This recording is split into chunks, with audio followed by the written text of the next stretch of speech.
Good evening, everyone. Am I audible? Online वालों, am I audible?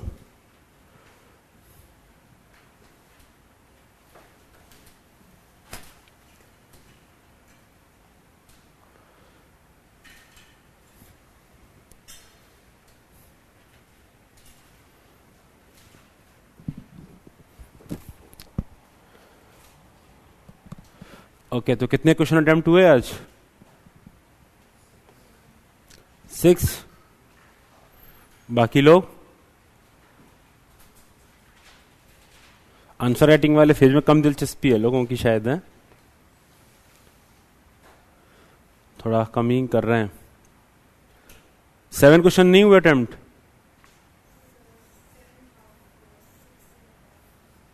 6.5। 7 किसी ने किए? Good, okay.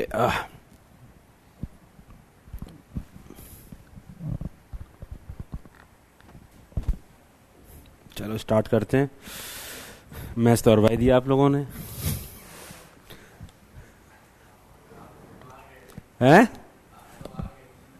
सो मैंने अरवा दिया। चलो मैं संन्यास लेता हूँ अगले वर्ल्ड कप तक। मैं तो तीसरी बार गया था मैच देखने, तो मैं नहीं था पनौती। हाँ, वो किसी और ने किया वो बात अलग है। मैं तीसरी बार गया था, तो I am ruled out. C set question, C set है ना, तो inference. I watched Afghanistan, Rohit Sharma scored century, India won. I watched South Africa, Kohli scored century, India won. तो अब थर्ड में अगर इंडिया हारेगी तो ये कंक्लूजन तो नहीं आएगा ना सर पनौती है। सी सेट के क्वेश्चन है ना ये तो। क्या? Statement 1, statement 2, statement 3 does not follow from 1 and 2। Yes और नॉट, है ना, बेसिक सी सेट क्वेश्चन। हाँ, जो लोग पहली बार पहुंचे, हाँ उनका इट माइट बी ट्रू। ठीक है, जो लोग पहली बार गए देखने। पहली बार किसने देखा मैच फाइनल इस क्लास में? टीवी पे किसने पहली बार देखा? लो, तो क्लास के पनौती निकल के आ रहे हैं सामने। कौन और किसने देखा क्लास में पहली बार? आपने भी पहली बार? क्यों देखा आपने? नहीं देखना था ना, नहीं देखना था। अच्छा, और किसने देखा? बाकी सबने देखते रहे। चलो ठीक है, तो आपके पाप धुल गए सबके। हाँ, बहुत बेकार मैच हुआ, वेरी बैड। मुझे ना ऐसा फील हुआ मैच के अगले दिन, मुझे सपना था क्या ये कि आज तो नहीं है मैच दोबारा। Felt really really bad after quite some time. इतने एंथुसियाज्म से मैच देख रहे थे, देन इट हैपेंस। तुम लोगों के लिए बहुत बड़ी लर्निंग है ये, पता है। मॉक टेस्ट में 150 नंबर ला के है ना, मॉक्स में प्रीलिम्स के मॉक्स में 120 130 और एक्चुअल यूपीएससी के में 80 क्रॉस नहीं होता है। सी सेट में ही, सी सेट वाला ज्यादा रिलेटेबल है मेरे ख्याल से, है ना, कि प्रीलिम्स में तो आ गया, जीएस में तो आ गया, सो जीएस तो बाहर है, सी सेट में बैठ गए। ठीक है, तो ये वैसा कुछ है, ये बहुत बड़ी लर्निंग है। So do not consider it done until it is done, and do not play too defensive also. I think fear should not get to you, वो बहुत गड़बड़ चीजें करवा देता है। यस, ठीक है। क्या पिच का बोला? अच्छा, तो आपका कहना है कि सर यहां पे कोई पनौती नहीं है, पिच की वजह से हुआ है ये। ड्यू तो मुझे पता नहीं चला, मैं तो स्टैंड के नीचे बैठा था। ग्राउंड पे मैं अलाउड नहीं था। तो एक विजिबल परेशानी दिख रही थी। वो इंडियन टीम जब बैटिंग कर रही थी, इतना तेजी से शॉट मार के भी बॉल पहुंच नहीं रही थी बाउंड्री के बाहर। तो और जब ये केएल राहुल आउट हुआ था तो बॉल रिवर्स स्विंग हो रही थी, वो साफ बहुत अच्छी बॉल पे आउट हुआ था। तो वानखेड़े में होना चाहिए था।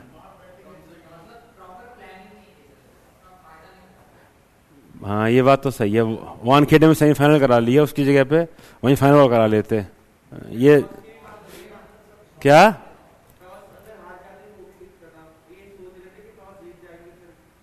और टॉस में तो फिक्सिंग हो नहीं सकती थी, पिच ही आपके हाथ में थी। क्या पिच में धोखा हो गया? कितने लोग तब पिच की वजह से आ रहे? क्या वानखेड़े में तो हो जाता खैर, पर यार जब रोहित शर्मा और कोहली खेल रहे थे ना तब लग रहा था फिर से 350 रन बनेंगे। मेरे संग जो वापस आए काफी लोग 80-80 हजार रुपए में टिकट लेके गए थे, उनका सोचो 80,000 इन टिकट, 28,000 की फ्लाइट, ऐसे भी लोग थे, उनका सोचो। एंड स्टेडियम खाली हो गया। क्राउड के ऊपर बहुत ज्यादा लोगों ने किया कि क्राउड ने इंडिया को हरवा दिया। मुझे नहीं पता था, मुझे भी खेलना था, मैं खेला था नहीं तो जाके I did not know. Crowd वाली बात तो मुझे बकवास लगी है खैर, क्योंकि मुझे याद है कि हाँ भाई थोड़ी देर मैच का ही चलेगा, थोड़ी देर चलने दो और कहाँ निकालूंगा इसको, यही निकालूंगा क्लास में ही एथिक्स वेथिक्स होता रहेगा एग्जाम होता रहेगा।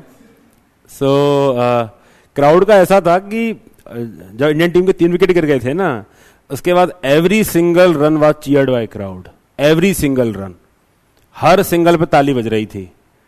अब क्राउड हल्ला कितनी बार मचाएगी, मतलब अब सिंगल पे तो हल्ला नहीं मचा सकते ना, बाउंड्री पे मचाते हैं, अब बाउंड्री लगी नहीं तो कहां से हल्ला होगा। बाद में बोला वो ऑस्ट्रेलिया का कैप्टन की Indian crowd was bit silent, ऐसा बोला ना, नॉट सो नोइजी। अरे नॉइज पैदा करने के रीजन दोगे तब ना नॉइजी होंगे, है ना। पूरी बाउंड्री उसमें 30 ओवर में 4 बाउंड्री लगी कुल में, कहां से क्राउड हल्ला मचाएगा बताओ। लेकिन जो सिंगल रन ले रहे थे, केएल राहुल और ये विराट कोहली, हर single run was cheered by the crowd, every single run. और इससे ज्यादा कमिटमेंट क्या चाहिए। दूसरी बात बोला गया कि ट्रेविस हेड ने जब सेंचुरी हुई, गलत बात है, लोगों ने तालियां बजाई थी, हमने खुद ने तालियां बजाई, मेरे स्टैंड में सबने तालियां बजाई। तो ये सब जो बाहर से बोल के बैठते हैं ना, ये मतलब ये बकवास है सब, मतलब उतना एक्यूरेट रिप्रेजेंटेशन नहीं है। और स्टार्टिंग के जो 10 ओवर थे, जब मोहम्मद शमी बॉल कर रहा था, उस समय कान के पर्दे फटने वाली आवाज हो रही थी, इतना तेज शोर था उस समय। मतलब I have recorded also, India जो भी विकेट गिरे उनके ऑस्ट्रेलिया के, बहुत तेज आवाज था। और मतलब सब अल्लाह मचा रहे थे, विकेट गिर रहे थे तो ठीक है, everyone was shouting at the top of their voice, it was very very loud, मतलब perhaps the loudest in the whole match, जो वो 3 विकेट गिरे। और उसके बाद विकेट ही नहीं करेंगे तो फिर क्राउड कैसे हल्ला मचाएगा बताइए, है ना। बोल रहे क्राउड हल्ला नहीं मचा रहा, किस बात पे हल्ला मचाए, उसके सिंगल को हल्ला मचाए। There is a difference between batting and fielding, you should understand that.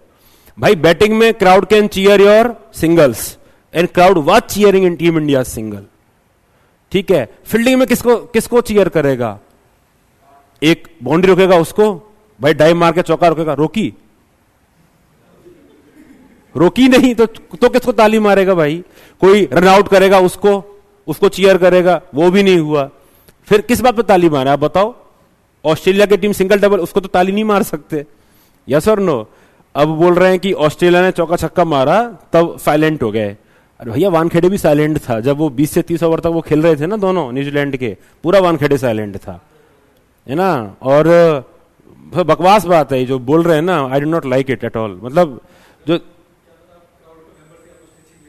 नहीं इसके लिए नहीं ऑब्जेक्टिवली, जैसे बाद में पता चला कुछ लोगों ने बू किया। अब जैसे आप लोग बोल रहे हैं कि लोग पहले चले गए, कितने लोगों ने लाइव मैच अटेंड किया है, ठीक है। अगर आपने लाइव मैच अटेंड किया ना, आपको पता होगा कि स्टेडियम के बाहर आपको कुछ नहीं मिलता है, फिर ना कोई कैब मिलती है ना कोई टैक्सी मिलती है। और ये इंडिया का लार्जेस्ट स्टेडियम था, मैं ईडन गार्डन गया था, me and my sister walk for at least 3.5 kilometre to get a taxi after India South Africa match. वहां तो टीम इंडिया जीत रही थी, उसमें भी लोग उठ के चले गए थे बीच में, लास्ट के 5-10 ओवर में। तो उठ के जाना इज नॉट नेसेसरीली अबाउट कि हम चीयर नहीं करना चाह रहे हैं, उठ के जाना, भाई 20 रुपए की पानी की बोतल 100 रुपए में पी रहे हैं वहां पूरे 10 घंटे में, है ना। जो मैक वेजीज का आलू टिक्की जो कितना 25-30-50 रुपए का मिलता है, वो वहां 150 रुपए का मिल रहा है, ठीक है। मतलब every team is 4 times 5 times. Crowd और कितना सपोर्ट चाहिए क्राउड से एक तो टिकट का प्राइस 8 टाइम्स टिकट का प्राइस देके आ रहे हैं, यस और नो, और जैसे तैसे पहुंच रहे हैं। मतलब जाने के जो साधन थे जैसे तैसे लोग पहुंचे हैं वहां पे मैच देखने। उसके बाद ओवर प्राइस्ड खाना खाया है, ओवर प्राइस्ड पानी पिया है, ओवर प्राइस्ड कोल्ड ड्रिंक पिए हैं, ठीक है। उसके बाद कम से कम जाने की सहूलियत तो देखेगी ना क्राउड अपनी कि भाई जाएगा कैसे वापस, सब एक संग छूटे तो। मतलब आदमी वो पेन ले भी ले जाने का, अगर टीम जीत रही हो तो। टीम जीत रही होती तो डेफिनेटली वो पेन भी लेता हर कोई कि यार चलो बाद में ही जाएंगे, जीत नहीं रही है तो व्हाट इज द पॉइंट।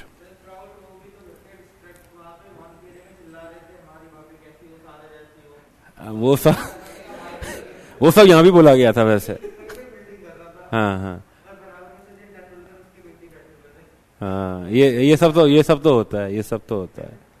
नहीं तो ऐसा तो जैसे उसमें बोला गया कि ऑस्ट्रेलियन एम्पायर्स को बू किया गया, फिर टीम को, ये सब गलत बिहेवियर है क्राउड का। I am not justifying that, but जो जस्टिफिकेशन क्राउड को चीयर करने का कह रहे हैं वो बिल्कुल भी गलत है।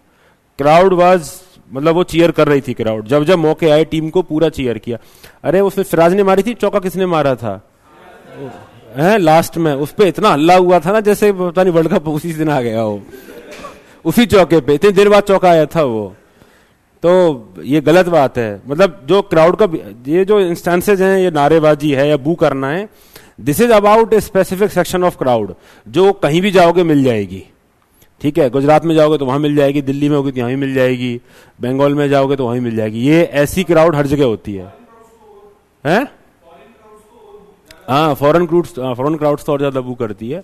तो ये सब तो पार्ट एंड पार्सल है। और राहुल द्रविड़ ने आई थिंक 50-60 बॉल खेल के सिंगल रन लिया था, तो ऑस्ट्रेलिया क्राउड ने कितना बू किया था उसको, ताली मारी थी उसके लिए, ठीक है। So that is what happen. So ये क्या है कि ये तो एक सेक्शन का बिहेवियर है, तो इस पे तो कहीं भी बात हो सकती है। बट जो मुझे सही नहीं लगा वो यही लगा कि इन जनरल बोला गया कि क्राउड वर नॉट चीयरिंग। अबे तुम थे ही नहीं, तुम क्या है, और चीयर किसको करेगा भाई। फील्डिंग इज वेरी डिफरेंट, मतलब फील्डिंग में बैठना is very different than batting में बैठना। बैटिंग में you can cheer single double, you can cheer boundaries, and crowd was cheering all of them, है ना। फील्डिंग में you can cheer wickets, you can cheering saving a 4 और saving ए 6, जो हुआ नहीं तो कि फिर किस पे चीयर करेंगे, है ना। बाकी हल्लाबाजी बहुत हुई थी, ये सब गलत है। फर्स्ट हैंड अकाउंट बता रहा हूं मैं आपको। दिल टूट गया, हाँ ये सही बात है भाई, दिल टूट गया। I felt really bad. बाकी डिफरेंस ये था, कैलकाटा वाले मैच में जो पानी की बोतल सब एमआरपी भी था, ये सब यहाँ पे अहमदाबाद में it was far over priced. Calcutta वाले मैच में कुछ भी ओवर प्राइस्ड नहीं था। मतलब I found this difference even in Delhi Jaitley stadium also it is over priced. मतलब पानी बोलते हैं मतलब 20 की बोतल 100 में दे रहे हो, यहाँ भी था और वहां भी था, कैलकाटा में नहीं था, वेरी सरप्राइजिंगली। वहां पे इनफैक्ट बड़े बड़े डिस्प्ले पे लिखा भी हुआ था कि things we take pride in this, कि कोई भी ओवर प्राइस चीजें सेल ना हो, ठीक है। बट यहाँ पे तो इन्होंने खूब लूट मचाई है अहमदाबाद में तो, एंड दिल्ली ऑल्सो, दोनों जगह पे। हाँ, बॉम्बे मैंने देखा नहीं तो, हाँ हाँ, तो वहां भी है। तो Calcutta was very good in terms of that. क्या बोल रहे हैं, दिमाग खराब हो गया रोहित का शॉट देख के, सच में। रोहित का शॉट पढ़ा लेते हैं, नहीं तो बाकी बच्चे भग जाएंगे, ठीक है। पता नहीं रोहित का शॉट को कितना ब्लेम करना चाहिए, because Rohit was playing like that only, पूरे वर्ल्ड कप में वो वैसा ही खेला है। So I think more than the Rohit wicket is Shreyas Iyer's wicket जिसने प्रेशर में डाला, क्योंकि रोहित उसी रन पे आउट हुआ है पिछले मैच में 45 के आसपास ही, उसी समय आउट हुआ है 9 में 10वें ओवर में ही। सो उसी को प्रेज कर रहे थे, he has set a new template blah blah. But जो विकेट श्रेयस अय्यर की गिरी, और दूसरी बात है कि मैं तो श्रेयस उन सबका भी दोष इतना नहीं है, क्योंकि अल्टीमेटली लॉ ऑफ एवरेजेस है ना। मतलब पहले 5 बैट्समैन हमेशा रन बनाए, so it was Jadeja and Surya Kumar Yadav only जिनका बैट से कंट्रीब्यूशन पूरे वर्ल्ड कप में नहीं आया था। So it was there chance, but वो हुआ नहीं तो फिर कहां से रन बनने हैं, नहीं बनने। क्या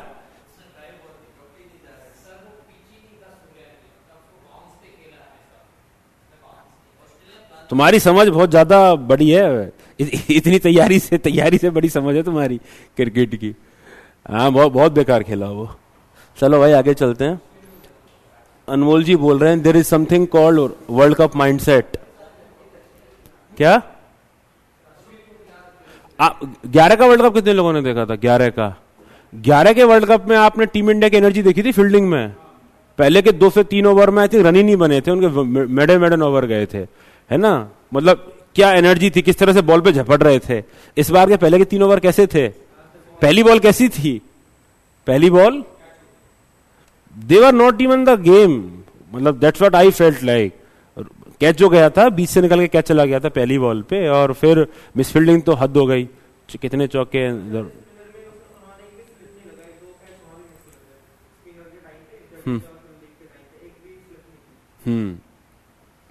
तो वो, लेकिन वो ऑस्ट्रेलिया में दिखा यार, ऑस्ट्रेलिया ने बहुत अच्छा कैच पकड़ा, बहुत अच्छी फील्डिंग करी, चौके जाने ही नहीं दे रहे थे। सो दैट वाज लाइक, कोई नहीं यार, बात गई, सब बात गई। T20 वर्ल्ड कप देखेंगे अगले साल। चैंपियंस ट्रॉफी पहले आएगी? नहीं, पहले T20 वर्ल्ड कप आएगा ना। कैसी टीम? ऑस्ट्रेलिया भी कोई अच्छी टीम नहीं थी, वर्ल्ड कप जीत गई ना। ऐसा ही कुछ होगा अब।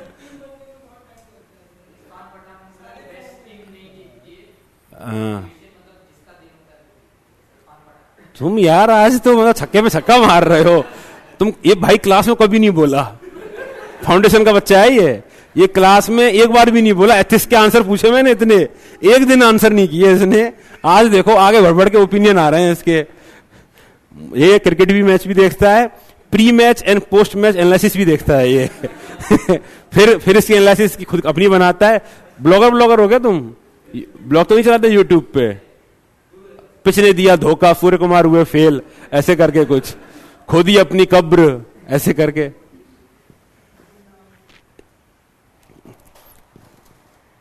मोदी जी का भी जादू नहीं चला, वो भी पहली बार आए थे टूर्नामेंट में। यार इसरो के बाद ये नहीं करना चाहिए था। चंद्रयान देखने भी गए थे वो। अगली बार कहीं नहीं जाएंगे। हाँ, ईडी भेज देते तो सही रहता मेरे ख्याल से। फिक्सिंग? ऐसा तुम्हें पहले लग रहा था टीम इंडिया फिक्सिंग से जीत रही है? 10 के 10 में फिक्सिंग से जीत गई भाई। यही इनफैक्ट दिखाता है कि फिक्सिंग हो सकती है। भाई ये बताओ, पैसे सबसे ज्यादा बुकी कब बनाएंगे? फिक्सिंग का अगर कोई एविडेंस चाहिए, अगर ऐसे देखा जाए, सबसे ज्यादा ये बताओ, इंडियन टीम पे बैट लगाने ज्यादा पैसे मिलते हैं कि ऑस्ट्रेलियन टीम पे बैट लगाने ज्यादा पैसे मिलते? तो बुकी पैसा कब ज्यादा कमाते? तो उससे क्या होता है? ये सब अब तुम सही बात कर रहे हो, फाउंडेशन जैसी। इन सबसे कुछ नहीं होता भाई। चलो, एयर शो अच्छा था, पर I like air show was very good. एक बात लगा था सीधा ही लैंड होने आ रहा है क्या, काफी अच्छा था। और it is a very huge stadium in terms of built also. मतलब I have been to Eden Garden, Kotla, Mohali, Dharamshala, Jaipur, मतलब सबका डबल 2 to 2.5 टाइम्स था ये। बहुत बड़ा स्टेडियम है भाई, बहुत बड़ा। चलो, coming back to our discussion, our own journey.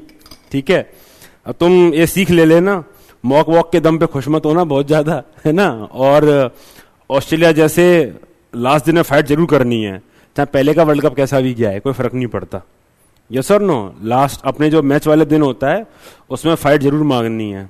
वो ट्रेविस हेड का देखा आपने, वो कितनी बड़ी लर्निंग है, वो कितनी बार बचा, कितनी किस्मत लेके आया था। यस और नो? लेकिन जब किस्मत मिली तो पूरा यूटिलाइज किया उसने। तो आपको भी जो इतना अटेम्प्ट्स में इतना समय आपको मिल रहा है, यू शुड यूटिलाइज इट।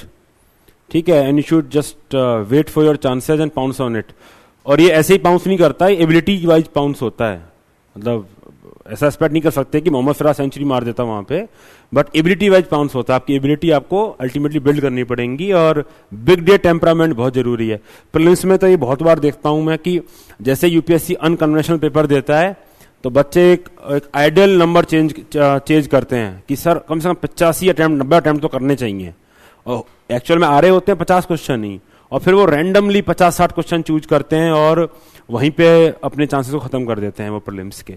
ठीक है, ये वही टेम्परामेंट का है। कितने लोगों के संग ऐसा हुआ एक आध बार, एक आध अटेम्प्ट में? किसी के संग नहीं हुआ। जब पेपर नहीं आ रहा था तो just attempted more number of question, just just उनको लगता था कि इससे चांस उनके बढ़ जाएंगे, just for attempting more number of question. कितने लोगों ने ऐसा किया? ठीक है, हैं? पिच रीड नहीं कर पाए, क्वेश्चन पेपर रीड नहीं कर पाए, ठीक है, फिर टेम्परामेंट का प्रॉब्लम है, ठीक है, सो इसका ध्यान रखिएगा। चलो, coming back to your question, the crisis of ethical values in modern times is traced to a narrow perception of the good life.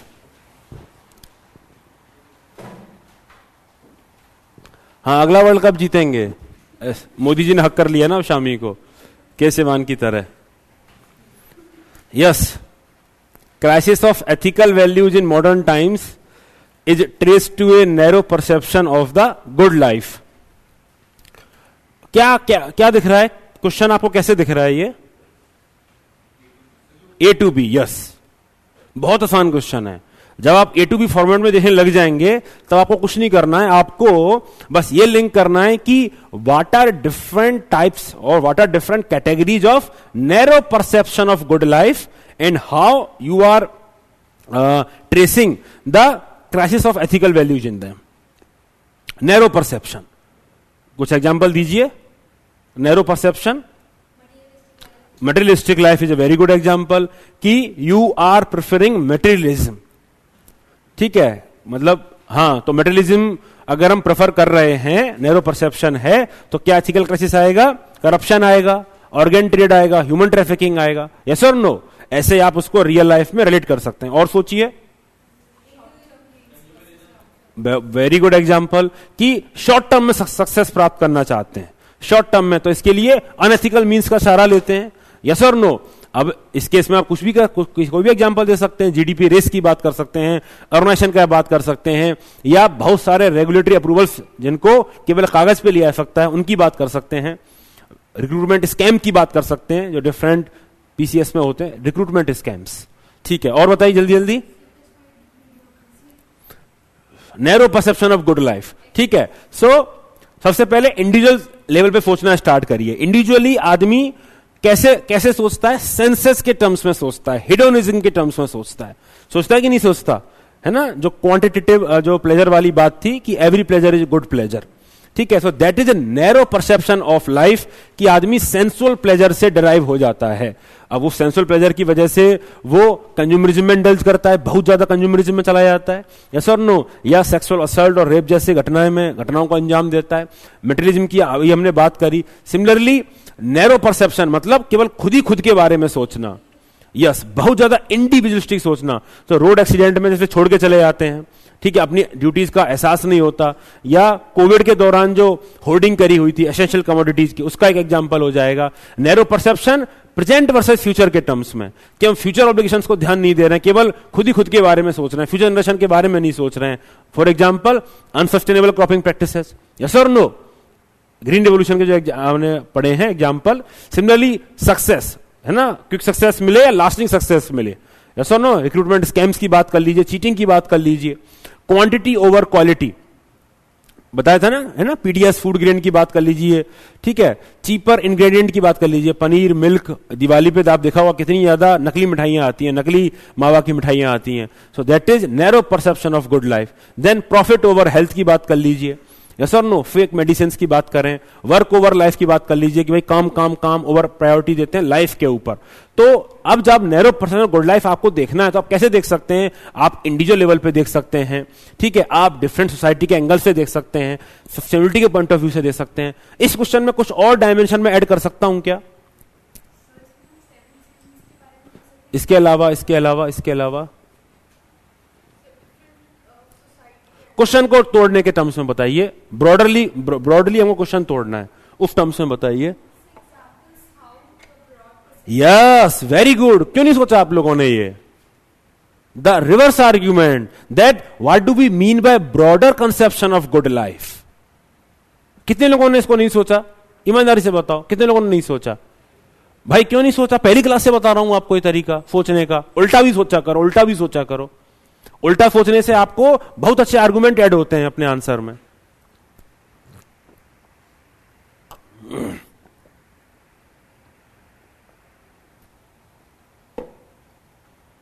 Yes और नो?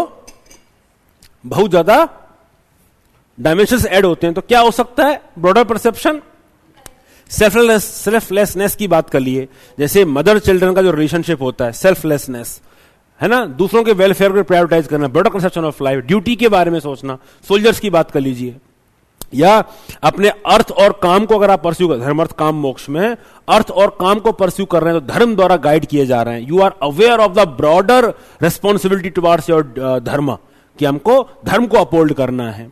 यस और नो? समझ में आ रहा है? फिर ब्रॉडर परसेप्शन ऑफ लाइफ क्या होगा? अपनी लाइफ के रियल पर्पज के बारे में जानना, अपने आप को एग्जामिन करना, है ना। You can bring Aristotle also, unexamined life is not worth living. Duty के बारे में सोचना। तो basically how does broader conception helps? How does broader conception helps?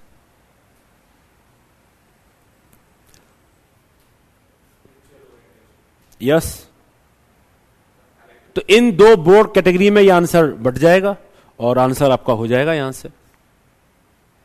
कितने लोगों ने इसको सेटिस्फैक्टरी आंसर किया है? नंबर ऑफ पॉइंट्स 12 से ऊपर कितने लोगों के? 12 टोटल मिला के 12 पॉइंट्स मेन बॉडी में नहीं है। 12 पॉइंट्स से ऊपर होने, नंबर ऑफ पॉइंट्स बढ़ाइए। ऐसे क्वेश्चन में देखो, एक क्वेश्चन में आप बताइए, this question is more about proving things, yes और नो? यस ना। सो अब इसमें more number of dimension will help you in scoring more number of marks simply. जी getting yes, this part more weightage, this part lesser weightage। ये मैंने बड़ा कर दिया ताकि बस डायमेंशन खोल के दिखा सकूं। हाँ 2 पेजेस, तो इसको आप लिखिए हाफ पेज में, दूसरे पेज के भी हाफ पेज में, कंक्लूजन के थोड़ा सा पहले बस। इंट्रो 3 लाइन का आएगा इसमें। इसमें क्या लिख सकते हैं? इंट्रो। इसमें इंट्रो ये लिख सकते हैं कि हाउ परसेप्शन ऑफ लाइफ, या आपका जो वैल्यू सिस्टम है वो गाइड होता है परसेप्शन ऑफ लाइफ से, या आपका जो लाइफ का परसेप्शन है, what do you think about your life makes you decide your preferences. Your preferences is only your values. तो वहां से आपका इसको स्टार्ट कर सकते हैं। आ रही बात समझ में? महात्मा गांधी जी के कॉन्टेक्स्ट में द ग्रेट ट्रायल किसको कहा गया है? Great trial. गांधी जी के कॉन्टेक्स्ट में the great trial, great trial मुकदमा, ग्रेट ट्रायल कहां लिखूं? यहां लिख देता हूं। प्रीलिम्स का क्वेश्चन है ये। आई वेंट टू साबरमती आश्रम यस्टरडे, और वहां पे ना इतना ज्यादा इंफॉर्मेशन मिला, so I am thinking of starting a series on that. ठीक है, तो मुझे लग रहा है प्रीलिम्स में भी काम आएगा, मेंस में भी काम आएगा। बहुत बहुत बहुत अच्छा इंफॉर्मेशन था, तो इसी में इसलिए पूछ रहा हूं। द ग्रेट ट्रायल प्रीलिम्स का एकदम क्वेश्चन बन सकता है ये, एकदम प्रीलिम्स का क्वेश्चन है ये। कोई बताएगा ऑनलाइन ग्रेट ट्रायल किसको बोला गया? महात्मा गांधी जी कॉन्टेक्स्ट में? Very poor. इंडिया में गांधी जी के ऊपर सेडिशन चार्जेस लगे थे, ठीक है, क्योंकि वो अपील कर रहे थे ब्रिटिश गवर्नमेंट को ओवरथ्रो करने के लिए, और तब इन पे मुकदमा लगा था, सेडिशन एक्ट लगा था। और सेडिशन में ग्रेट ट्रायल इसलिए बोला गया इसको कि गांधी जी अपने उस पे खड़े रहे और बोलते थे कि अगर ये गलती है तो हाँ मैं स्वीकारता हूं मेरी गलती है कि मैंने एम्पायर को चैलेंज कर दिया। और जज इस बात पे अड़े रहे कि मतलब he was also doing his duty, even though वो समझते कि गांधी जी क्या करने का प्रयास कर रहे हैं। ये बात उन्होंने उस स्टेटमेंट में बोली भी है, जो स्टेटमेंट उन्होंने दिया कि ये मेरे लिए सबसे अच्छा काम आपने ये किया कि आपने एक्सेप्ट कर लिया कि आप गिल्टी हो।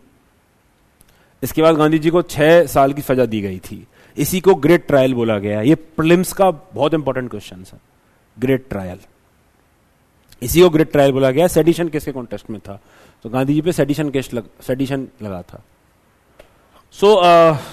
इस पे ना बहुत अच्छी इंफॉर्मेशन थी, आश्रम क्यों चालू किया, एटसेट्रा एटसेट्रा, ठीक है। Different parts of Gandhian life display हो रखे थे, तो I really liked it. So I will start A series, ठीक है। यू गाइस सपोर्ट, थोड़ा सा एनकरेजमेंट मैं इसलिए बोलता हूं, देखो वीडियो शूट करने में इट टेक्स अ लॉट, ठीक है, अब आप सपोर्ट नहीं करेंगे तो वो आएगा नहीं। ठीक है, तो अभी मैं शुरू करूंगा, let me see how the response is. ठीक है, तो हेल्प आपको करेगा आपके मेंस में और आपके प्रीलिम्स में भी। ठीक है, तो वहां से उसको स्टार्ट करेंगे। ठीक है, अगला क्वेश्चन करते हैं। In case of crisis of conscience, does emotional intelligence help to overcome the same without compromising ethical और moral stand that you are likely to follow? तो जो आपका स्टैंड है, जो आप फॉलो करना चाहते थे, है ना, उस केस में क्या ईआई आपको हेल्प करता है? क्वेश्चन है। क्राइसिस ऑफ कंसाइंस क्या है कि आप अंतर दुविधा में हो, आप दुविधा में हो कि क्या किया जाए, है ना, आप दुविधा में हो, टॉस जीत के पहले बैटिंग ली जाए कि पहले बॉलिंग ली जाए। ठीक है, in the case of crisis of conscience basically आपको दुविधा है, आपको समझ में नहीं आ रहा कि एक्चुअल में किया क्या जाए। तो उस समय does EI help you in taking ethical decision making? This is what the question is. ठीक है, तो या तो आप इसका स्टार्ट कर सकते हैं, crisis of conscience is a important keyword, यहां से इसको डिफाइन करके, ईआई को डिफाइन करके, दोनों को रिलेट करके केवल डेफिनेशन से क्वेश्चन स्टार्ट करा जा सकता है, क्योंकि दोनों ही बहुत इंपॉर्टेंट कीवर्ड हैं। यस और नो? यस। देन इसके बाद जैसा कि मैंने बताया था कि this question is about how does EI helps in resolving dilemma और नॉट। तो ईआई के जो इंपॉर्टेंट कंपोनेंट हैं, हम हर कंपोनेंट के द्वारा देखेंगे कि सेल्फ अवेयरनेस से कैसे क्राइसिस ऑफ कंसाइंस रिजॉल्व होता है। तो मैंने कैसे सोचा इस पे, आप सोचिए कैसे सोचा मैंने सोचा कि भाई सेल्फ अवेयरनेस से कैसे मैं क्राइसिस ऑफ कंसाइंस रिजॉल्व करूंगा। तो एक एग्जांपल सोचिए क्राइसिस ऑफ कंसाइंस का, फॉर एग्जांपल विसिल ब्लोइंग। तो विसिल ब्लोइंग में जब हम ये डिसीजन लेने में समर्थ रहते हैं कि यार विसिल ब्लो करूं कि नहीं करूं, तब self awareness helps. Self awareness का मतलब क्या है कि आपको पता है कि आप क्यों विसिल ब्लो कर रहे हैं, क्या पब्लिसिटी के लिए कर रहे हैं, क्या पब्लिक इंटरेस्ट के लिए कर रहे हैं। तो अगर आप खुद के बारे में बेटर अवेयर हैं, for example Gandhi ji was better aware about himself कि यार नॉन वायलेंस तो मैं नहीं चलने दूंगा। ठीक है, उसमें बहुत इंपॉर्टेंट बात भी लिखी हुई थी कि उन आश्रम में, साबरमती आश्रम में, ठीक है, इन्होंने ना एक हरिजन परिवार को एंट्री दी थी, ठीक है, अपने आश्रम में। और आश्रम में उस हरिजन परिवार को एंट्री देने के बाद उसकी फंडिंग बंद हो गई। इवन इनकी खुद की वाइफ ने विरोध किया इस चीज का, और जो इंपॉर्टेंट लोग थे वो छोड़ के जाने लग गए। और गांधी जी की आई थिंक छोटी सिस्टर भी छोड़ के चली गई थी आश्रम को, बिकॉज गांधी जी ने कहा था कि आपको इन्हीं के संग खाना खाना पड़ेगा, उन्होंने मना कर दिया था। ये बहुत बड़ा एग्जाम्पल है एथिक्स का और उसका, कि कोई भी लॉ इन्होंने बनाया सबके लिए सेम रखा। ठीक है, so it was a better self awareness कि भाई ये चीज, मतलब क्राइसिस ऑफ कंसाइंस कब होता है कि दो इक्वल कंपीटिंग वैल्यू होते हैं, लेकिन when you become better aware of yourself कि यार मैं इसके बिना ये चीज मेरे गले से नहीं उतरेगी, तो मैं इसको फॉलो करूंगा, इस प्रिंसिपल को फॉलो करूंगा, तो basically national security, national interest को प्रायोरिटाइज करूंगा, विसिल ब्लो कर दूंगा, then I will make the decision. Yes और नो? या मुझे ये पता है कि यार कुछ भी हो जाए, नॉन वायलेंस तरीके से कोई मूवमेंट नहीं चलेगा, तो मैंने चौरी चौरा पे मूवमेंट बंद कर दिया। या अनटचेबिलिटी समथिंग जो मेरे उसके बियॉन्ड है। गांधी जी का एग्जांपल दे रहा हूं, उनको भी तो क्राइसिस ऑफ कंसाइंस हुआ होगा ना कि भैया अपनी इसको बाहर निकालें कि नहीं निकालें। बहन थी मेरे ख्याल से, है ना, बहन को बाहर निकालें कि ना निकालें, पर गांधी जी ने क्या किया कि भैया आपको जाना पड़ेगा। तो better self awareness helps you in prioritising one principle over other, and that is how you make the ethical decision making. That is how EI और self awareness helps in resolving crisis of conscience. Clear हो गया? ऐसे ही अब example बिना देखे बताइए, social awareness का example आप सोचिए, जल्दी जल्दी थोड़ा सोचिए। Social awareness, better social awareness, कि बेटर सोशल अवेयरनेस से हमारा क्राइसिस ऑफ कंसाइंस रिजॉल्व हो गया। सोचिए। अच्छा, डेली लाइफ पे कोई सोसाइटी के रिस्पेक्ट में क्या कैसा कंसर्न्स फेस करते हैं आप, बताइए, सोचिए। हाँ, प्रोटेस्ट मतलब ऐसे मत बोला करो प्रोटेस्ट, सर आप खुद सोचो आगे पीछे का, पूरा बताया करो ना जब बात करो तो। हाँ,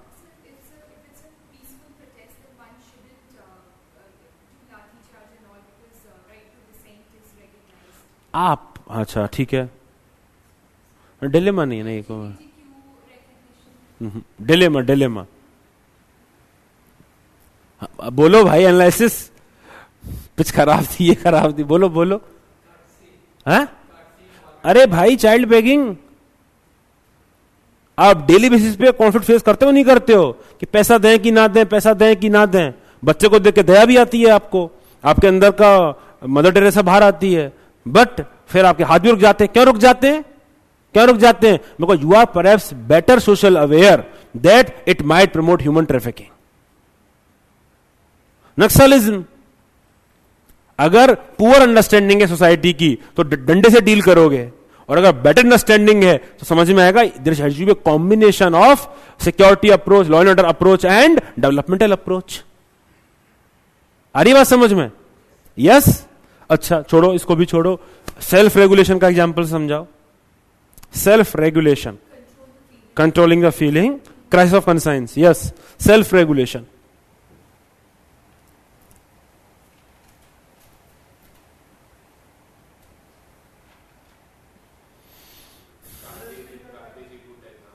हाँ, कैसे? इमोशंस का कंट्रोल का एग्जांपल सोचो। अरे खुद ही का देखो। हाँ बोलो।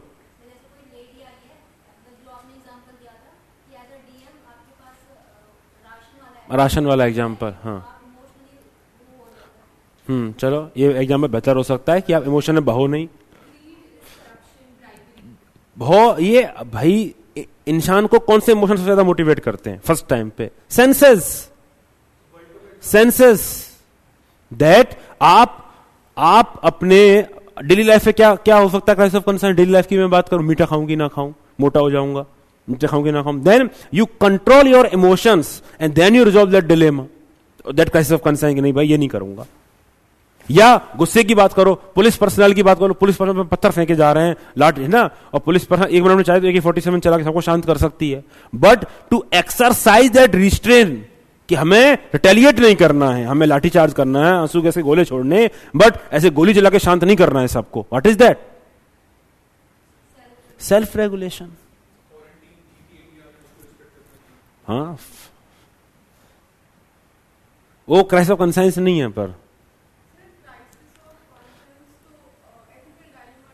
एथिकल डिलेमा का हायर वर्जन है। Yes,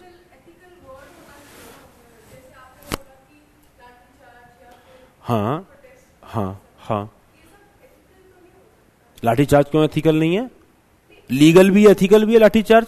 to promote higher interest, to promote, आपके सामने 1000 लोग, 1000 उपद्रवी पूरा डंडा वंडा लेके आ गए, और आपको, आप गिनती के 20 पुलिस वाले हो, और आप ही SP साहिबा हो, आप लीड कर रही हो, और आपको पता है वो 1000 लोग आके पुलिस स्टेशन में आग लगाने वाले हैं, पुलिस स्टेशन में जो कैदी हैं उनको मारने वाले हैं, और ये सब होने वाला है। क्या करोगे आप? अब सुनिए, अब आप इसी सिचुएशन खुद को इमेजिन करिए, क्या क्राइसिस ऑफ कंसाइंस आ रहा है कि नहीं आ रहा है, कि गोली चलाऊं कि ना चलाऊं, फायरिंग करूं कि नहीं करूं, कितना फोर्स प्रोपोर्शनेट होगा ये।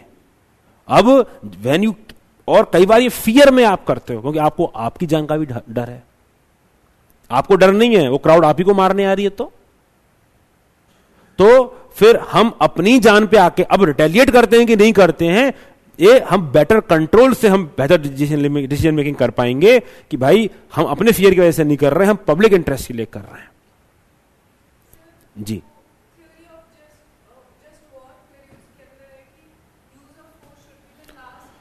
हाँ, तो लास्ट रिजॉर्ट में ही बता रहा हूं मैं, लास्ट रिजॉर्ट में भी यूज ऑफ फोर्स का प्रोपोर्शनेट अमाउंट, कि एक तरीका ये कि वो 1000 उपद्रवी आ रहे हैं या 20 पुलिस वाले हैं, एक तरीका तो क्या गोली चला दो, आपके पास सबके पास AK-47 है, शांति हो जाएगी, और आपको डर लग रहा है, आपको साफ साफ दिख रहा है कि वो मर जाओगे आप लोग। 1000 वर्सेस 20 का नंबर समझिए आप, बहुत अंतर है। आ रही है आपको बात समझ में? तो आपको लग रहा है कि भाई हमारी जान, अब उस फियर में एक्ट करना है, रिटेलिएट करना है, गोली चला देनी है, या फिर लाठीचार्ज से काम चलाना है। 20 लोग लाठीचार्ज करेंगे, 1000 लोगों पे आपको दिख रहा है, समझ में आ रहा है क्या हो रहा है, कि आपको आंसू कैसे गोली छुड़वाने, कि आपको हवाई फायर करनी है। ये जो डिसीजन मेकिंग है कि कौन सा अमाउंट फोर्स यूज करना है जब सिचुएशन इतनी इमिनेंट है, जब थ्रेट पूरी जान पे आ गई है, खुद की जान पे आ गई, फॉरगेट अबाउट एवरीवन एल्स, खुद ही की जान पे आ गई, तब क्या करोगी? That is where control helps. आ रही आपको बात समझ में?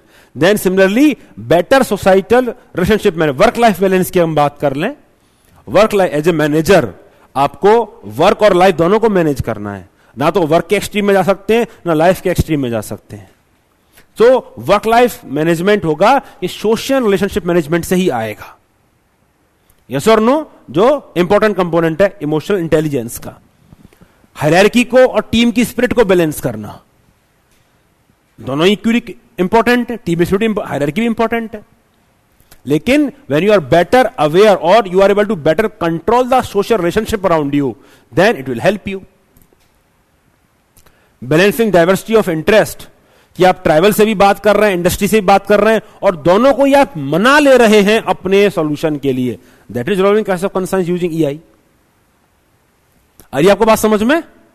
बट जैसा कि मैंने बताया, EI is simply an ability, and just because you are so sure of your EI or your ability to manipulate people, it may just happen that if you are having wrong value system, you may make the decision that you are not likely to follow.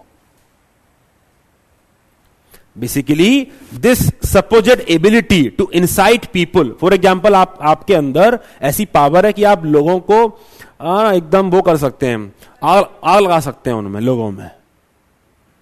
So this sense of skill may help you in decision otherwise. Yudhishthir की बात करिए ना, युधिष्ठिर ने कैसे emotional intelligently उन्होंने बोला, क्या बोला? अश्वत्थामा मारा गया पर नर नहीं हाथी। यस और नो? तो ये क्या था? डज नॉट नेसेसरली मीन्स कि वो किया है, उन्होंने एथिकल स्टैंड को फॉलो किया है। मैनिपुलेशन करना, प्रोटेस्टर्स के संग है ना, ट्राइबल्स के संग मैनिपुलेशन होते हैं ना, डिफरेंट डिफरेंट जो कॉम्प्रोमाइज फॉर्मूला होते हैं, बाद में पता पड़ता कुछ भी नहीं था, फर्जीवाड़ा था। That is your EI working for you, your ability working for you. So conclusion क्या आएगा? EI is ultimately an opportunity, an ability that should be guided by right set of values. Usually तो चलिए maximum positive ही है, ये बस last का एक paragraph है, एक या डेढ़, जितना भी आपको समझ में आए।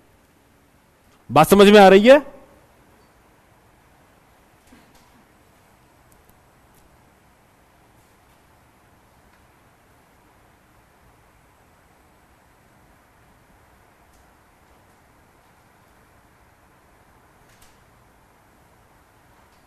हाँ, ये बहुत अच्छा एग्जाम्पल है, working of pressure group by convincing people and not by disobedience. Very good example. Swati ने बहुत अच्छा आंसर दिया, सेडिशन। स्वाति को पता था, very nice Swati, great trial.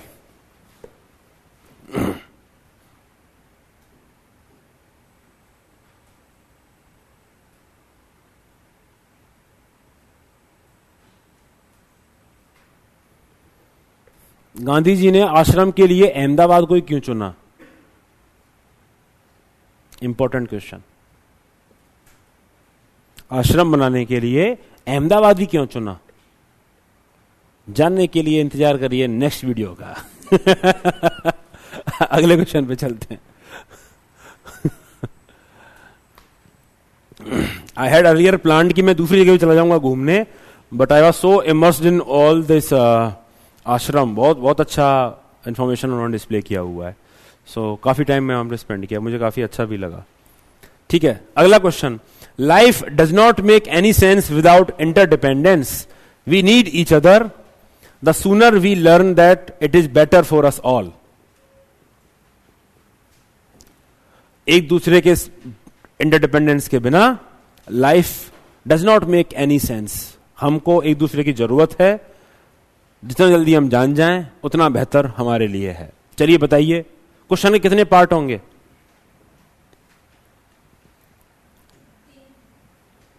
तीन पार्ट। कौन कौन से? इंटरडिपेंडेंस। ऐसे मत बोला करो ना, कैसे बोलोगी? पूरा बोलो ना, क्या क्या आर्गुमेंट दोगी? इंटरडिपेंडेंस का मतलब क्या आगे? हाँ, तो ब्रॉड थीम बताओ, पूरी बताओ। इंटरडिपेंडेंस क्या?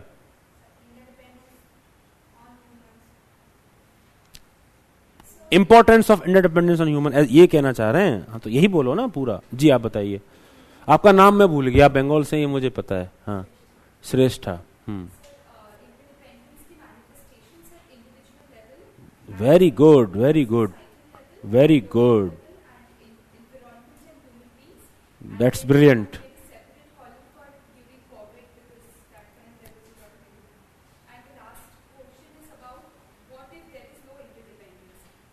या फिर the sooner we learn, the sooner वाले पार्ट पे यू कैन ऐड कि यस, कि व्हाट इज द क्राइसिस, इतना परेशानी क्या हो रहा है। You are an astrologer also, पता है आपको, अगली स्लाइड में यही सब लिखा हुआ है जो आपने अभी बोला है। Very nice answer. ठीक है, the answer can be divided in broadly 2 categories. ठीक है, यू बी विद मी, समझ में आना चाहिए कि भैया इंटरडिपेंडेंस की रिक्वायरमेंट क्यों है, because life will not make any sense. A part इसको समझाएंगे, and B part is the sooner we learn the better. Sooner का मतलब क्या है, इसका मतलब क्या है, अभी कोई क्राइसिस हो रखी होगी इस चीज की, तो we you explain that part also कि भैया इंटरडिपेंडेंस के बिना क्या परेशानियां आ जाएंगी। यस और नो, आ रही है बात समझ में। अब इस पार्ट को एक्सप्लेन करने के लिए that life does not make any sense, हम क्या करेंगे, इसको डिफरेंट लेवल पे डिवाइड करेंगे कि इंडिविजुअल लोगों के लिए क्यों जरूरत है। इंडिविजुअल लेवल पे हम बात कर सकते हैं, हम गवर्नमेंट के लेवल पे बात कर सकते हैं, प्राइवेट सेक्टर के लेवल पे बात कर सकते हैं, ग्लोबल लेवल पर हम बात कर सकते हैं। यस और नो, कि कैसे कैसे इंडिविजुअल लेवल पे कैसे है, आपको पता है, स्टार्टिंग में आर्गुमेंट दिया था आपको, बेसिक नीड्स आपकी कैसे फुलफिल होंगी। आप ही थोड़ा ना फार्मर बन जाओगे, आप ही थोड़ा ना टीचर बन जाओगे, सब कुछ हो जाओगे। या चिल्ड्रन एल्डरली की बात कर लीजिए, as a human also, when once you are born, है ना, you are also dependent on someone, you cannot take care of yourself. Similarly, when you are elderly, then also you are dependent on someone, you cannot take care of yourself. Yes or no? अरे यहां पे वो बैठती थी, वो आ नहीं थी क्या क्लास में, क्या नाम था उनका, जिन्होंने मुझे बताया था कि वीडियो कैसे डाउनलोड होते हैं, यहां पे आती थी, यहीं बैठती थी, वो क्या नाम है उनका, नाम भी नहीं पता। You are not dependent on each other. Okay, नाम तो पता होना चाहिए, आपको तो पता होना चाहिए, मुझे तो याद नहीं रहते, मैं तो पहले हाथ खड़े कर रखे हैं। ठीक है, ओके। सो इमोशनल सपोर्ट के लिए friends, family, manage social animal वाली जो बात है, यस, डिवीजन ऑफ लेबर, समाज में टीचर, एग्रीकल्चर, है ना, हर कोई हर चीज नहीं कर सकता ना, तो कैसे डिवीजन ऑफ लेबर है, कैसे we are interdependent, shared responsibility. Air pollution वाला जो है आर्गुमेंट, वाटर पोल्यूशन है, अकेले हम थोड़ा ना रोक लेंगे सब कुछ, we are dependent on each other. ठीक है, फिर rolling growth and development, value inculcation, knowledge.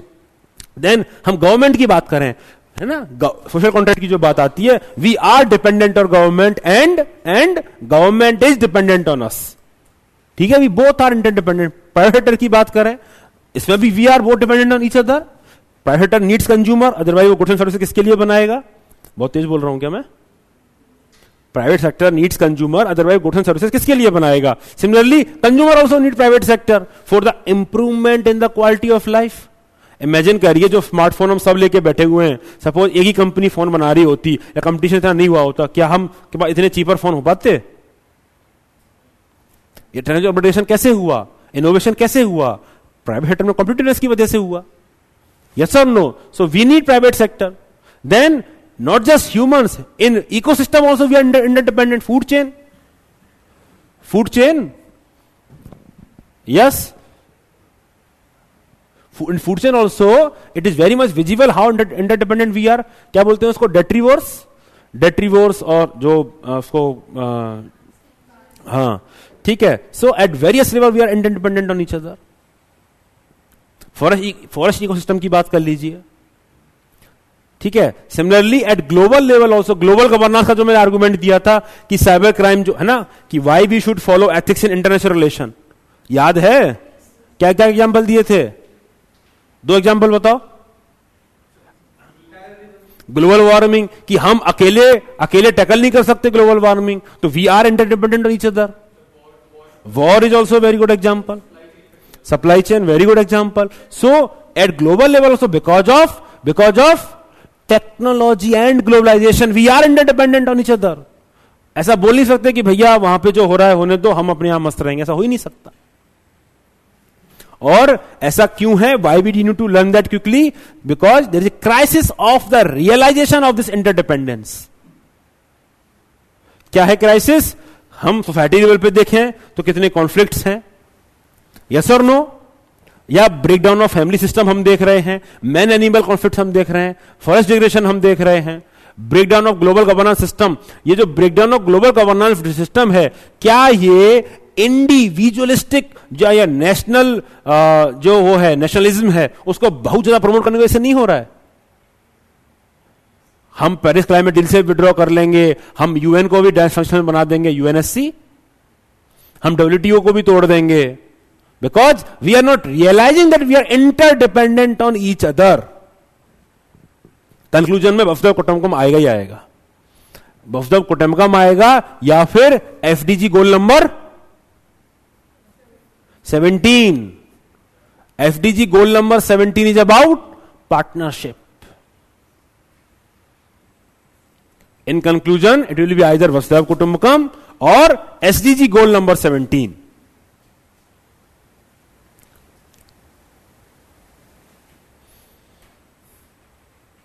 ये कितने लोगों ने सेटिस्फैक्टरली आंसर नहीं किया ये क्वेश्चन? हाथ ऐसे खड़ा रखना है ना, क्यों नहीं हुआ? पूजा, प्रिया, प्रिया, अरे नाम प्रिया, हाँ आपका नाम पूजा है? नहीं, आपका भी प्रिया है। आपका नाम दिव्या है, ओके। 2 प्रिया थी ना क्लास में, दूसरी प्रिया कहाँ है? थी ना?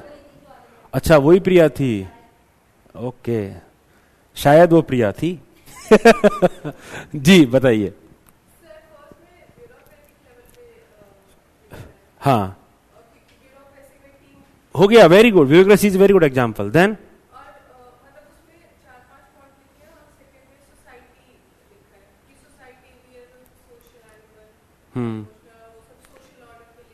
सोशल ऑर्डर, ठीक है।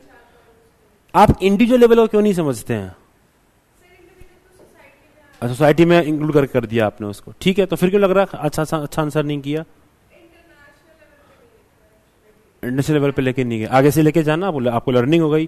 देखो लेवल अपने दिमाग में क्लियर रखो, है ना। एथिक्स को कितने लेवल पे तोड़ेंगे हम? इंडिविजुअल कैसे तोड़ना है? इंडिविजुअल का मतलब क्या है? Individual attitude, individual feelings, individual senses, sense की बात करी ना मैंने पिछली बार, हिडोनिज्म, प्लेजर, है ना। इंडिविजुअली देखो आप, यस और नो। ये individual role, father mother, individual role.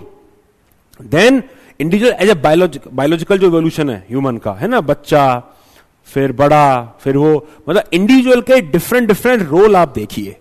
फिर दूसरे लेवल पे क्या देखेंगे आप? Societal institutions. सोसाइटी में क्या देखेंगे? स्कूल्स, कॉलेजेस, है ना, religion, media, police institution etcetera. आ रही है आपको बात समझ में? ब्यूरोक्रेसी इसी का पार्ट आएगा, ब्यूरोक्रेसी, कोर्ट, जस्टिस एटसेट्रा, ठीक है। फिर ये तो हो गया पब्लिक सेक्टर। फिर प्राइवेट सेक्टर, सोसाइटी में there are private institutions also, corporate sector, और फिर उसके ऊपर ग्लोबल लेवल पर multilateral institutions and different countries. ये अपने दिमाग में क्लियर रखिए। जब क्वेश्चन ब्यूरोक्रेसी पे चला जाए तो ब्यूरोक्रेसी को कैसे तोड़ेंगे आप? ब्यूरोक्रेसी को, तो ब्यूरोक्रेसी में अभी इंडिविजुअल का रोल लाइए, तो ब्यूरोक्रेट इंडिविजुअली तो एक्ट लेगा। और सिविल सर्वेंट को कैसे कैसे रोल में तोड़ेंगे? या तो उसके कैरियर स्पैन के रोल में देखिए, recruitment, training, motivation, performance management, post retirement job, उस टर्म्स में, या सिविल सर्वेंट के डिफरेंट रोल देखिए, as a DM, as a SP, as a tribunal member. आ रही है आपको बात समझ में? आपको यहीं से बहुत सारे एग्जांपल मिल जाएंगे। As a secretary, policy making का कोई एग्जांपल देना हो तो as a secretary, as an SDM, as a patwari, whatever. आ रही है आपको बात समझ में? यस और नो? जैसे आपको ये बताना हो कि भाई कॉन्फ्लिक्ट ऑफ इंटरेस्ट कितना बड़ा पोजीशन में है, इसका ट्रिब्यूनल मेंबर का एग्जांपल दे दीजिए कि ट्रिब्यूनल में you are delivering justice directly, तो आपको उसी से सेल्फ एक्सप्लेनेटरी हो जाएगा। ट्रिब्यूनल, अरे आपको बात समझ में? तो ये अपने दिमाग में ये फ्रेमवर्क थोड़ा क्लियर रखिए। It will allow you to generate more number of dimension within a particular. देखो सबसे पहले क्वेश्चन को तोड़ना सीखिए ब्रॉड लेवल पर। यहां हमने 2 पार्ट में तोड़ा, एक इंटरडिपेंडेंस से कैसे लाइफ में मजा नहीं आएगा अगर नहीं रहेगी तो, और दूसरा क्यों मजा नहीं आ रहा है ना, यही तो लिखा हुआ है, the sooner we need it the better it is for all of us. तो पहले तो अब ये तो क्वेश्चन स्पेसिफिक तोड़ना हो गया, अब इसके अंदर इस फ्रेमवर्क को लगा दीजिए, जो भी आपको मैंने बताया है अभी, इसके अंदर इस फ्रेमवर्क को लगा दीजिए। यस, सोसाइटी को एज ए कलेक्टिव लेवल पे बात कर सकते हैं, एनवायरमेंट के रिस्पेक्ट में, लॉ एंड ऑर्डर के रिस्पेक्ट में वहीं बात कर सकते हैं, वुमेन के रिस्पेक्ट में, चिल्ड्रन के रिस्पेक्ट में, वीकर सेक्शन के रिस्पेक्ट में वहीं बात कर सकते हैं। सोसाइटी की बात कर रहा हूं तो मैं, जब मैं कंपोजिशन के रूप में देख रहा हूं। यस,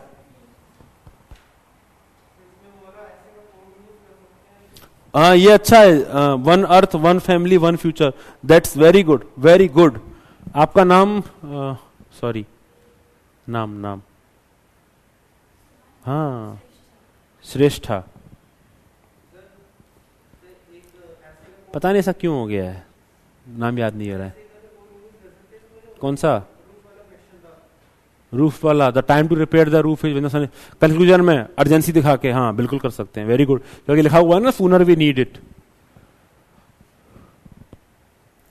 भाई मुझे बताइए आपको क्या परेशानी हो रही है, कुछ आंसर राइटिंग में प्रॉब्लम हो रही है तो मुझे बताइए, I will help you. Perhaps कल की क्लास में वैसे कोई क्वेश्चन दे सकता हूं मैं कि भाई सर ऐसे हमें बताइए इसको और कैसे करें। और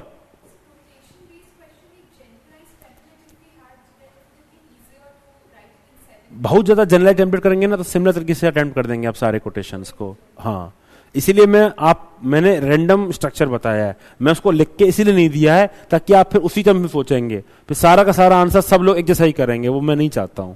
इसलिए मैंने रैंडमली आपको दिखाया है कि ब्यूरोक्रेसी को देखना, अगर सिविल सर्वेंट के ऊपर ब्यूरोक्रेसी को देखना है तो उसके रोल के टर्म्स में देखिए, उसकी करियर प्रोफाइल के टर्म्स में देखिए, उसके डिफरेंट जो उसकी रिस्पॉन्सिबिलिटी होती है उसके टर्म्स में देखिए, as an individually civil servant को देखिए, ताकि रोल ऑफ ईआई और एटीट्यूड क्लियर हो सके उसमें।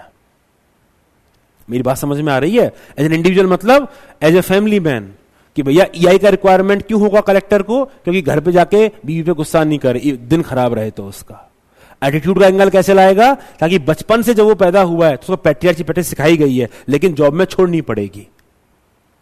तो ये उसका इंडिविजुअल, इसको डिफरेंट तरीके से देखना स्टार्ट करिए, then you will generate more number of example and dimension automatically. आप परेशान मत होइए, आप you look quite tense at your face.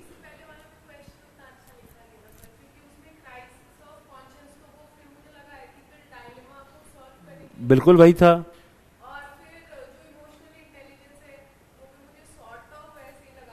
नहीं, दोनों अलग अलग चीजें हैं, कैसी बात कर रहे हो आप? एग्जैक्टली कैसे सॉल्व करते हैं वो इंपॉर्टेंट है उसमें जानना। चलो, we can never obtain peace in the outer world until and unless we obtain peace within ourselves.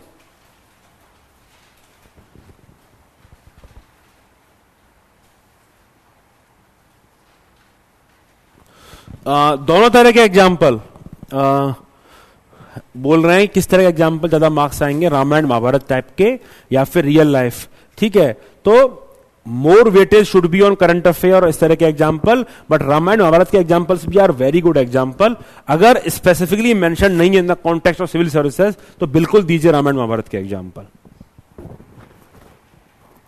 Dimensions कैसे खोलें, ये आपको मैंने फ्रेमवर्क दिखाया ना अभी खोलने का, क्वेश्चन कोई तोड़ने का फ्रेमवर्क बता चुका हूं कि दोनों तरफ से आर्ग्यू करने का देखिए, क्वेश्चन के डिफरेंट पार्ट्स को पकड़िए। ठीक है, और दूसरा ये जो मैंने बताया इंडिविजुअल लेवल पे कैसे सोचते हैं, सोसाइटी को कैसे खोलते हैं, ये आई थिंक अब समझ में आना चाहिए आपको।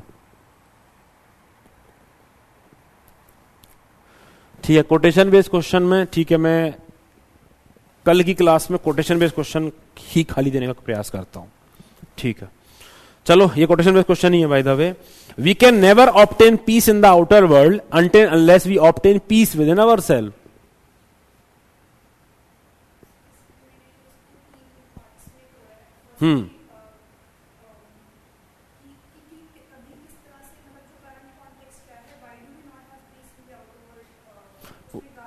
Why do we not have peace in the outer world? ये अपने आप में डायमेंशन नहीं आएगा। डायमेंशन क्या आएगा? डायमेंशन क्या आएगा? That how does inner peace is a prerequisite for the outer peace. यही क्वेश्चन है, इसको तोड़े, साथ में तोड़ते हैं। आप बताइए आप क्या कैसे फिर डायमेंशन खोलेंगे इसके, बताइए। हाँ जी, आप बताओ क्या अचीव होता है। ऐसे ऐसे आधे दूर आंसर नहीं चलेंगे, है ना। ये एक वर्ड सर, इनर पीस, एक डायमेंशन इनर पीस। हाँ ठीक है,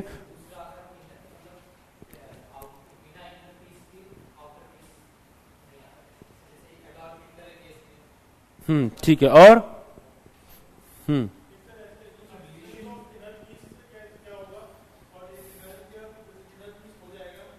हाँ बहुत अच्छा, बहुत अच्छे। That why exactly inner peace is a prerequisite for the outer peace. पहला तो यही खुलेगा इसमें साफ साफ, दिख रहा है कि नहीं दिख रहा?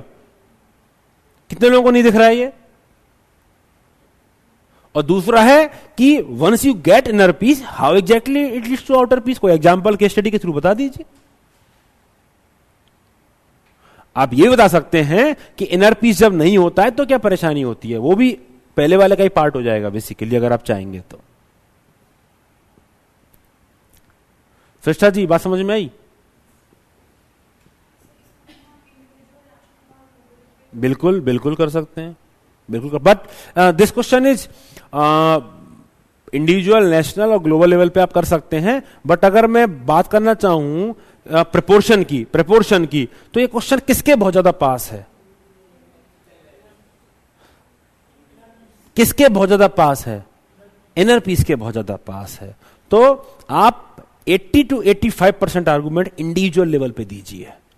बाकी डायमेंशन खोलने के लिए आप एक्सटर्नल डायमेंशन और दे सकते हैं, कोई परेशानी की बात नहीं है। For example, regional piece is not possible without resolving inherent contradictions. SAARC cannot work until unless India and Pakistan resolve the inner peace. We cannot have the outer peace in the SAARC or South Asia or whatever region you are talking about until unless there is inner peace between these two component. ये लेकिन एक part आएगा, major dimension जो आएगा वो यही आएगा कि how exactly inner peace is a prerequisite for the outer peace. That how it makes you ready to take on the outer challenges. Otherwise आपको क्या आएगा? स्लीपलेसनेस, एंजाइटी होती रहेगी।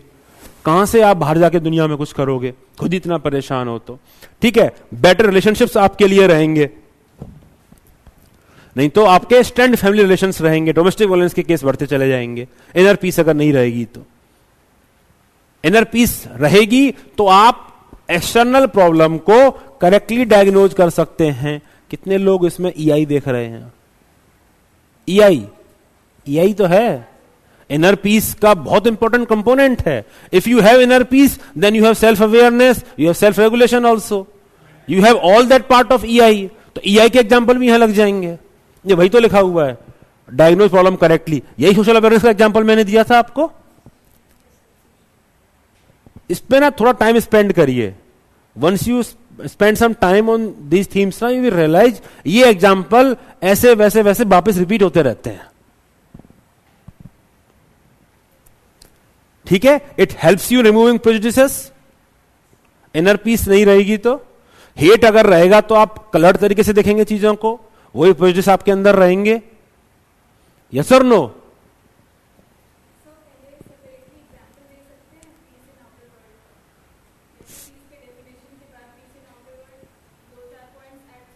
पीस इन आउटर वर्ल्ड का स्टैंड अलोन क्या मतलब है उसका? एग्जाम्पल क्या लिया? नहीं तो उसको संग की संग लिंक करो ना, अलग अलग करके क्या मतलब है? आप बोल रहे हैं सोसाइटी लेवल पर क्राइम लेवल रिड्यूस होना is the marker of peace, तो उसको लिंक करो कि वो इनर पीस से कैसे लिंक है, कि जिस समाज में वॉलेंट लोग रहेंगे वहां कैसे क्राइम रेट कम होगा, उसी से लिंक करो इसको। 1-to-1 लिंक करिए, 1-to-1 as far as possible 1-to-1 link करिए। मटर और पनीर संग संग आने चाहिए। नहीं आई समझ में? ऐसे में बताया था ना, ऐसे वाली क्लास में, नहीं समझे? अरे बताओ, ऐसी क्लास में थी आप? नहीं थी तो फिर क्या समझ में आएगा आपको? बोलो, दोबारा पूछो। नहीं, ये इंपॉर्टेंट है। Extreme poverty is threat to justice everywhere, यही था ना? Extreme poverty everywhere is threat to justice everywhere. आप ही को कह रहा हूं दिव्या। तो अब इसमें क्या मैं पहले पॉवर्टी पे लिख दूं और फिर जस्टिस बताऊं? बताइए क्या बेहतर स्ट्रक्चर होगा इस एस्से का, क्या ये नहीं होगा कि मैं 1 to 1 एस्टेब्लिश करता चलूं कि भैया यहां पॉवर्टी इस तरह से थी इसलिए थ्रेट टू जस्टिस एल्सवेयर ऐसे हो गया? नहीं होगा। हाँ, नहीं तो उतना स्कोप नहीं है आपके पास। ठीक है, जितना पॉसिबल हो ऐसे लिखने का प्रयास करिए, नहीं फंस जाओगे तो करो जैसा कर रहे हो। ठीक है, so it helps you forgive, outer peace inner peace है, it helps you forgive honour killing war etcetera. Clarity over life, ये क्लैरिटी ओवर लाइफ वही एग्जांपल है सेल्फ एग्जामिनेशन का जो मैंने बताया था थोड़ी देर पहले ही। Better control over hedonistic pleasure वही एग्जांपल है जो मैंने पहले दिया था। मैं आपको दिखाना चाह रहा हूं कैसे कंटेंट सेम है दोनों में, लेकिन लिखने का तरीका देखो आप कि why inner peace is prerequisite for outer peace, ये ऐसे लिखा हुआ है और उसको लिंक किया हुआ है कि inner peace will allow you to have clarity over life. यहां पे सेल्फ रेगुलेशन नहीं लिखा हुआ है, यहां पे self regulation better control over hedonistic, यहां पे ईआई वाला सेल्फ रेगुलेशन नहीं लिखा हुआ है, ताकि मैं इसको सीधा सीधा एग्जाम से क्वेश्चन से कनेक्ट करूं। आ रही बात समझ में? Then this is a broader interpretation, जो रीजनल पीस की आप बात कर सकते हैं। साउथ चाइना सी, सार्क में पीस तब तक नहीं आएगा जब तक इंडिया पाकिस्तान नहीं वो करेंगे। आ रही बात समझ में? यस। फिर कोई अच्छे केस स्टडी आप दे सकते हैं कि जैसे गौतम बुद्धा का इनर पीस था तो कैसे जिन्होंने उनके ऊपर थूका वो भी उनके अनुयायी बन गए, उन्होंने गुस्सा नहीं किया उनके ऊपर। यस और नो? स्टोरी पता ही है ना आपको। हाउ इनर पीस, सत्याग्रह की आप बात कर लीजिए कि नॉन वायलेंट तरीके से मूवमेंट हुआ तो Indian freedom struggle example of that only. Nelson Mandela का एग्जांपल ले लीजिए कि ना जब वो अफ्रीका के प्रिजन से बाहर आए तो उन्होंने कोई रिवेंज नहीं लिया व्हाइट्स के खिलाफ।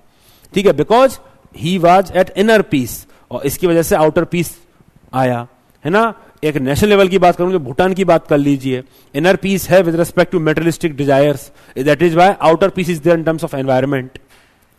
यस और नो? अब वे फॉरवर्ड कैसे आएगा, इस इनर पीस को, ये कंक्लूजन में आएगा, इस इनर पीस को कैसे कल्टीवेट करेंगे। यहां बात कर लीजिए ईआई का, मेडिटेशन का, सेंसिटिविटी ट्रेनिंग का, एटसेट्रा। हाँ, बिल्कुल बिल्कुल कर सकते हैं डिस्कवरी, बिल्कुल कर सकते हैं, very good. How to develop peace में मैक्रो डायग्राम, माइक्रो डायग्राम भी हो सकता है, कंक्लूजन में भी आ सकता है, दोनों जगह पे आ सकता है। Angulimal Valmiki is a very good example.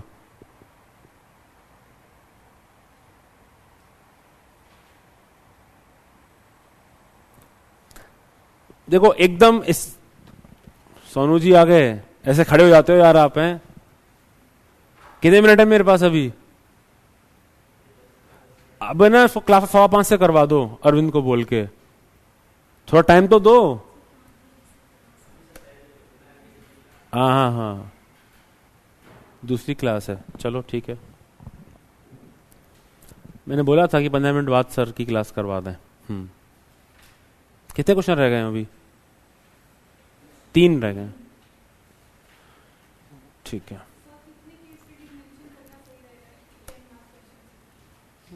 2-3 कर दो।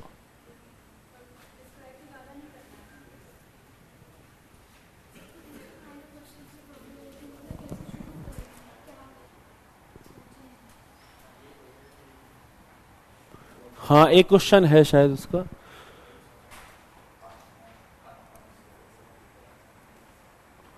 Coca Cola versus Pepsi is the case of crisis of conscience और सेल्फ रेगुलेशन। इन्होंने क्राइसिस ऑफ कंसाइंस रिजॉल्व किया रेगुलेट करके by their desires to make profit.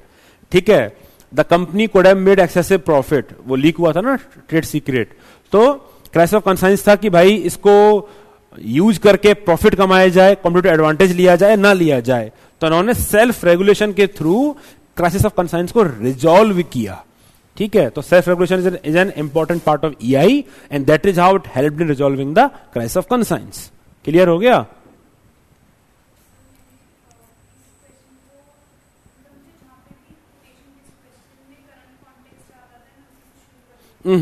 Quotation based question को start introduction जो है you can highlight, for example this question you can highlight.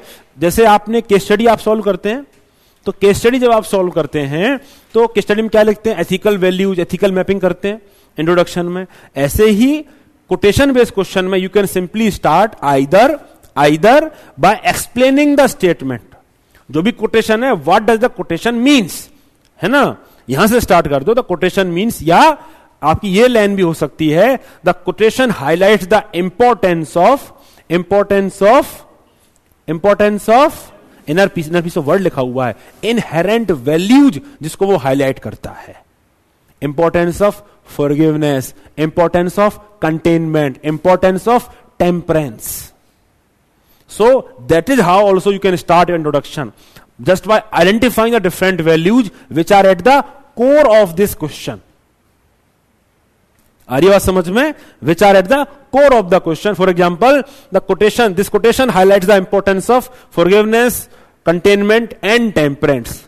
It asks us to inner peace के बारे में थोड़ा सा लिख के, ठीक है, which is a prerequisite to ensure outer peace.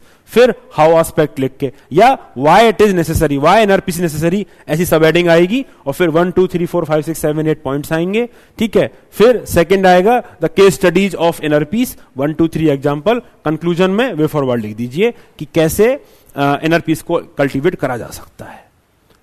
आ रही है बात समझ में? आप गाजा से शुरुआत करेंगे तो आप अपने बॉडी के एग्जाम्पल कम करेंगे. कोटेशन बेस्ड क्वेश्चन का स्टार्ट कोटेशन से मत करिएगा, ठीक है, बिकॉज इट इज लाइक कि मैं एक पहेली दे रहा हूं, उस पहेली के जवाब में आप भी एक पहेली दे रहे हो एग्जामिनर, तू बता इसका मतलब क्या है. ये नहीं करना है ना, वो बहुत रूड लगता है. वो आप या तो एक्सप्लेन करिए, वैल्यू हाईलाइट करिए, आपको कोटेशन अच्छा याद आ रहा है तो कंक्लूजन में उसको लिख दीजिए. कंक्लूड, इसमें यूपीएससी का ये कोट है, anger and injustice, anger and hatred are enemies of understanding. UPSC का बहुत इंपॉर्टेंट थीम है, इसीलिए मैंने क्वेश्चन कराया है. इसी थीम पे यूपीएससी ने 2-3 बार पूछा हुआ है क्वेश्चन. एक तो यही क्वेश्चन पूछा हुआ है, एक क्वेश्चन है anger and intolerance are enemies of correct understanding. Same question ही तो है, anger and intolerance are enemies of correct understanding. तो इनर पीस को डेविएट करने के लिए एंगर और इंटॉलरेंस एग्जाम्पल ले लिए हैं, और उससे बता दीजिए कि कैसे करेक्ट अंडरस्टैंडिंग को वो हैम्पर करता है. और फिर उल्टा एग्जाम्पल दे दीजिए, उल्टा एग्जाम्पल में ईआई का ही रोल आ जाएगा बेसिकली, कि कैसे बिना एंगर के आप करेक्ट अंडरस्टैंडिंग बिल्ड कर सकते हैं, कैसे आप में रिवेंज की भावना नहीं रहेगी जब आप बिना इसके देखेंगे तो. और क्या इश्यू आ रहा है मुझे एक बार बता दीजिए, मैं कल उसको दूर करने का प्रयास करूंगा. कोटेशन बेस्ड क्वेश्चन में कल खाली क्लास ले लूंगा, कल साथ के साथ क्वेश्चन कोटेशन बेस्ड क्वेश्चन के डाल दूं ऑनलाइन वालों. कल केवल कोटेशन बेस्ड क्वेश्चन कर लें.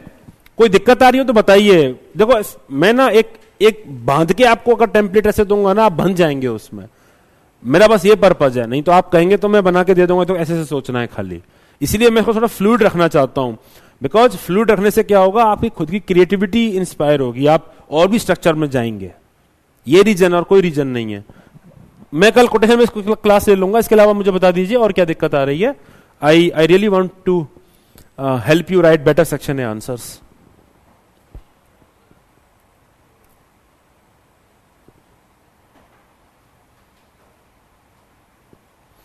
डिस्कशन ग्रुप मैं ऐड कर दूंगा, उसमें जो आपका एथिक्स का बना हुआ है ऐड कर दूंगा मैं. अरे भाई मुझे बता दो और क्या परेशानी आ रही है आपको, ताकि मैं कल उसको, quotation based question is done, कल कर लेंगे. उसके अलावा कोटेशन बेस्ड क्वेश्चन हम कल कर लेंगे. उसके अलावा बताओ.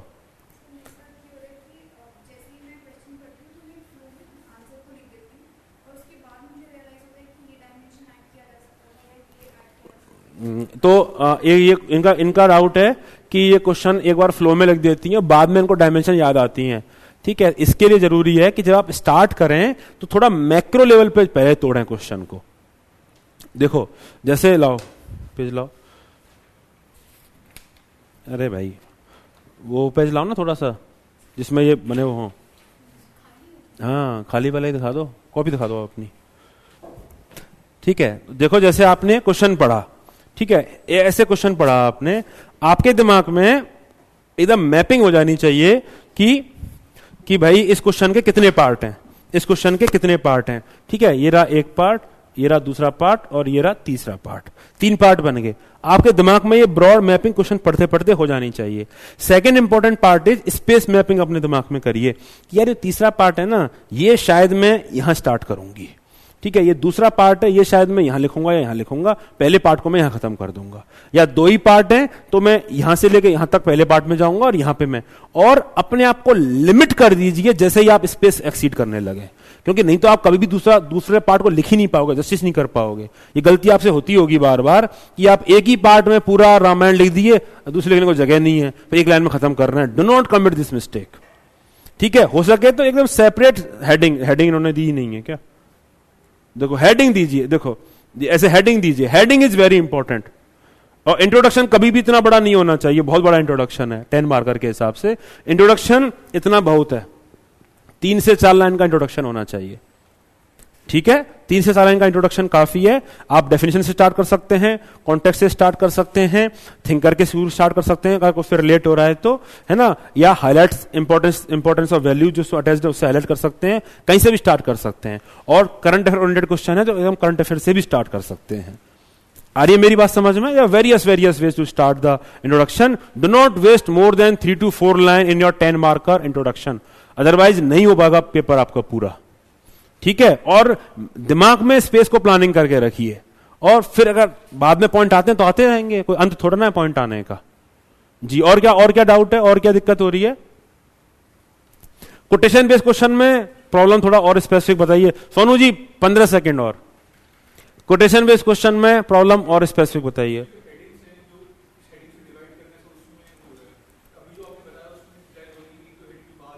हेडिंग कोटेशन बेस्ड क्वेश्चन का प्रॉब्लम बताइए मुझे, ताकि मैं कल अपने लेक्चर को उस हिसाब से प्लान करूं एग्जैक्टली उन प्रॉब्लम को एड्रेस करते हुए। बताइए समझ नहीं आए तो वो क्वेश्चन छोड़ देना चाहिए। सेफ साइड तो यही है, आप लिख नहीं पाओगे, नहीं तो सेफ साइड तो यही है, सेफ साइड में तो बहुत गड़बड़ हो जाएगा। तो टफ कोड को छोड़ दो ना, कौन सा 250 पूरा अटेम्प्ट होता है एथिक्स में। हमेशा कम समझा हुआ क्वेश्चन को अटेम्प्ट मत करिए, it is a criminal waste of time.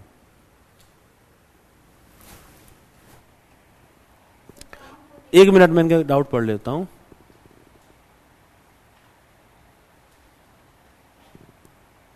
For example and also सब एक लग रहे हैं तो वेब बन जा रहा, मतलब समझा नहीं मैं।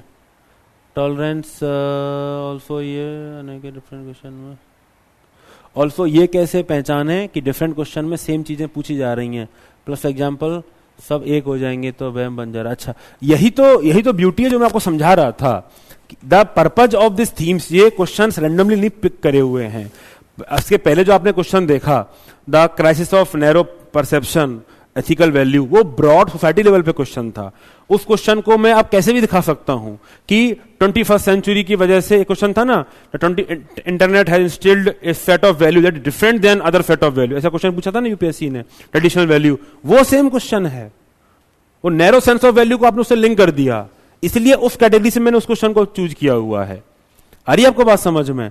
ये सेम लगना ही सबसे बड़ी पहचान है कि आपको सब्जेक्ट समझ में आ रहा है, because that is what it is. आ रही है आपको बात समझ में? सो यहां एकदम परेशान मत होइए, just try to add more content ताकि आप डिफरेंट एग्जांपल लिख सकें। आई थिंक अब लेक्चर खत्म करेंगे, कोटेशन वाली क्वेश्चन से कल स्टार्ट करेंगे। आज के 2 क्वेश्चन 3 क्वेश्चन भी कर लेंगे। मैं कल की क्लास इनसे 5:15 करवाता हूं, तो we will get more time.